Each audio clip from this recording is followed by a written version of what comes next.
Here we are in chapter 3 looking at section 2. We're going to be solving equations by using addition and subtraction. Our vocabulary is pretty simple.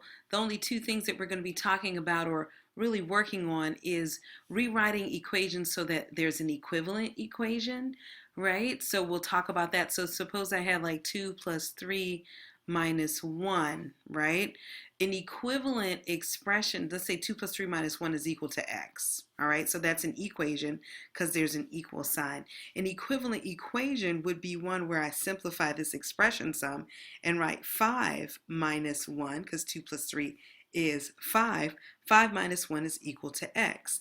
These two equations are considered equivalent because we're talking about the same thing, we're expressing the same thing. Equivalent equations are created by adding something to both sides or subtracting something from both sides, usually. Sometimes even multiplying or dividing. We'll get into that later. But equivalent equations are equations that mean the same thing as the original one. It doesn't change the value of anything. And to solve an equation means to figure out what the variable means, find the value for x usually. So find the value of the variable. All right, and so that's what we're going to be talking about, and this is to me where the real meat and potatoes of algebra. So let's go ahead and get started. We have one key concept that we're going to talk about, which is the addition property of equality.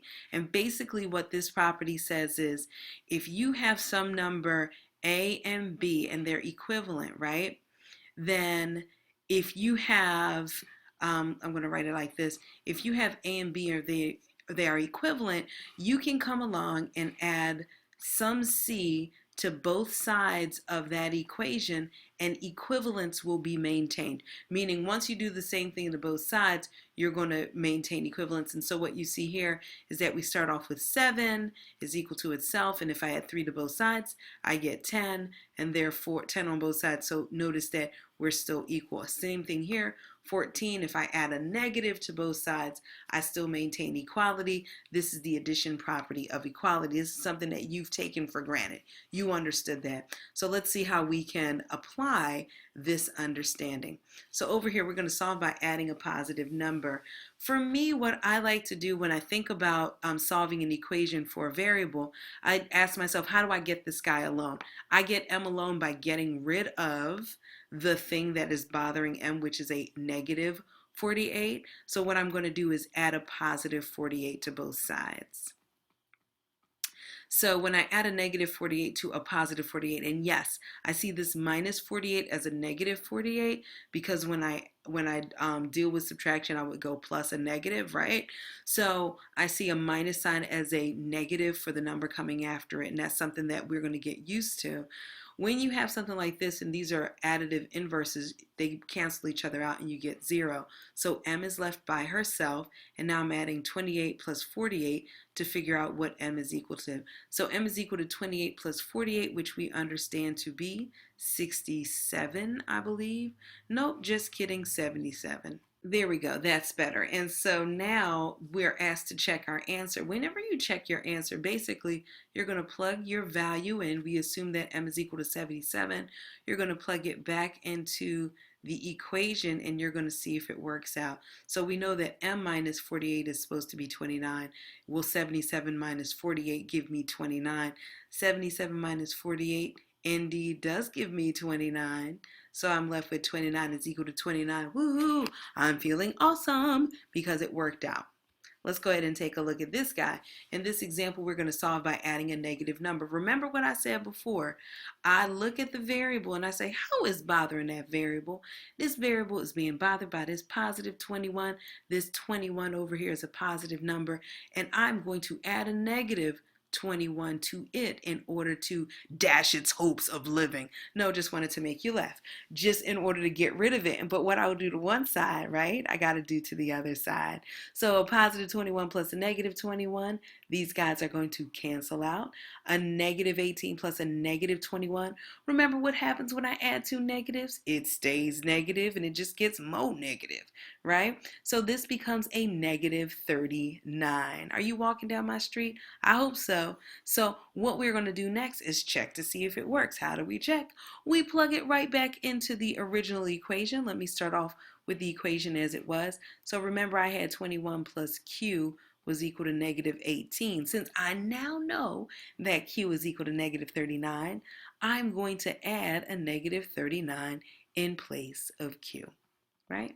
And so when I'm adding two numbers with different signs, I subtract. 39 minus 21 gives me 18, and it takes the sign of the higher, negative 18. And what do I have on the other side? Negative 18. And I'm feeling awesome. So I know I did a good job.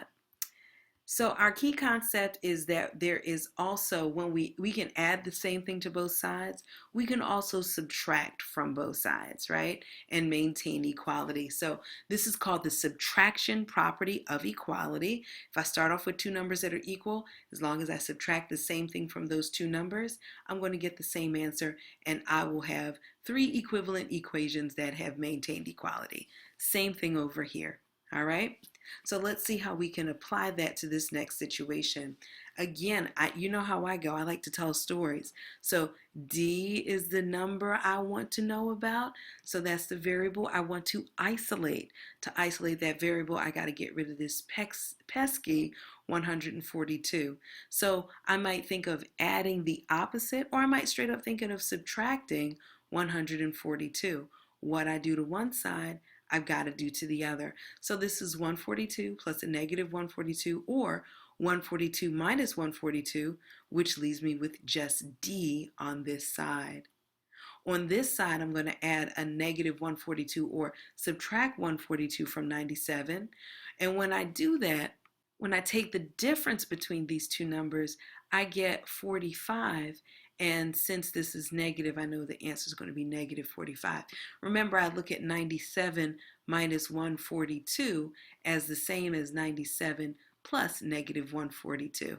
And that's why I, knew to subtract and take the sign of the higher. So I get this as an answer, but you know what they asked me to do?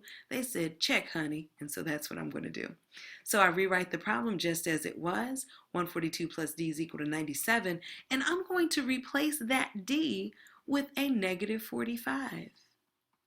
And when I do that, I'm going to work over here, and I see, oh yeah, I get a positive 97, and that's still equal to negative 97, and woohoo, I'm awesome, it's correct. So let's look at this guy, solving by addition or subtracting. So here we have it. I know some people right now are feeling like, oh my goodness, why everything was going so well, and she had to throw fractions into the mix, but we're tough. We are awesome. We need to figure out what is going on with G, who is bothering G on this side of the equal sign. 3/4 says, how do we get rid of this positive 3/4? We're going to add its opposite. We're going to add a negative 3/4.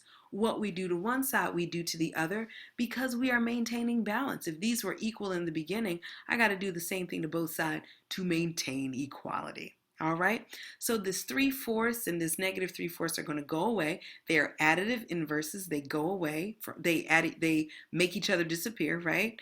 And so we have G is equal to the sum of these two. So what am I adding? I'm adding a negative 1/8 plus a negative 3/4. That's ultimately what's going on.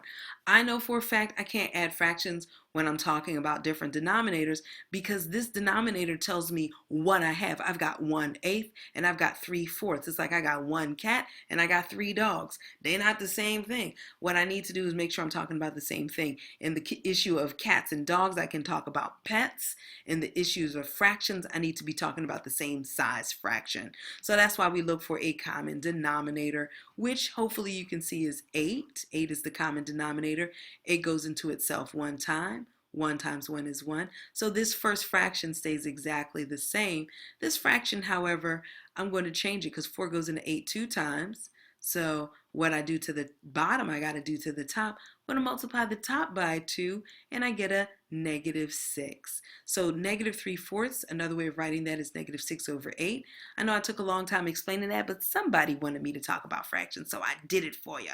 It's out of love. Negative 1 plus a negative 6 is a negative 7, and the denominator comes along for the ride. All right, so we end up with a negative 7/8. They said solve this in 2 ways. So I like just solving it in one, but I will honor the textbook's desire. The second way we could solve this, upon second thought, the second way to solve this is much like this way. I don't think it'll make much of a point for us to talk about a second way. Basically, what the text is going to tell me to do, or what the text is encouraging us to do, is to think about this as plus 3/4 and plus a negative 3/4, right? So notice I added a negative 3/4, or I could look at this problem over here as it is, and instead of adding a negative 3/4, I can subtract 3/4.